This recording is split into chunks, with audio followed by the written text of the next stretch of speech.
Hello friends, നിങ്ങളുടെ ഓരോ ദിവസങ്ങളും ഗോൾ സെറ്റ് ചെയ്തിട്ട് അത് അച്ചീവ് ചെയ്യാൻ സാധിക്കാതെ നിരാശപ്പെടുന്നവരാണോ നിങ്ങൾ? ലേസി ജീനിയസ് എന്ന പ്രശസ്തമായ ബുക്ക് എഴുതിയ ഓതർ കെൻഡ്ര അഡാച്ചി ഒരു പുതിയ ടൈം മാനേജ്മെന്റ് ടെക്നിക് ഇൻട്രൊഡ്യൂസ് ചെയ്തിട്ടുണ്ട്. അതാണ് plan. P stand for prepare. നമ്മളെപ്പോഴും നമ്മുടെ ജീവിതത്തിൽ ഏറ്റവും ഇമ്പോർട്ടന്റ് ആയിട്ടുള്ള കാര്യങ്ങൾ നമ്മൾ കണ്ടെത്തേണ്ടതായിട്ടുണ്ട്. രണ്ടാമത് L stand for leave in the season. നമ്മുടെ ചുറ്റുപാടുകളെ മനസ്സിലാക്കിയിട്ട് നമ്മൾ ഗോളുകൾ സെറ്റ് ചെയ്യാൻ നമ്മൾ പ്രത്യേകം ശ്രദ്ധിക്കേണ്ടതായിട്ടുണ്ട്. മൂന്നാമത്തേത് അഡ്ജസ്റ്റ്. എപ്പോഴും ചെറുതിൽ നിന്ന് സ്റ്റാർട്ട് ചെയ്ത് നമ്മുടെ കാര്യങ്ങൾ, നമ്മുടെ പ്രൊജക്ടുകൾ കംപ്ലീറ്റ് ചെയ്യാൻ നമ്മൾ ശ്രദ്ധിക്കുക. നാലാമത്തേത് നോട്ടീസ്. ഏതൊരു ഗോൾ സെറ്റ് ചെയ്യുമ്പോഴും വളരെ കമ്പാഷനായിട്ട്, കൈൻഡ്ഫുൾ ആയിട്ടുള്ള ഒരു മനസ്സോടെ അത് നോക്കിക്കാണുവാൻ നമ്മൾ ശ്രദ്ധിക്കുക.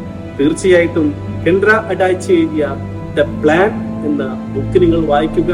നിങ്ങൾക്കൊരു സ്ട്രെസ് ഫ്രീ ഗോൾ സെറ്റിംഗ് ചെയ്യുവാൻ നിങ്ങൾക്ക് സാധിക്കും. Thank you.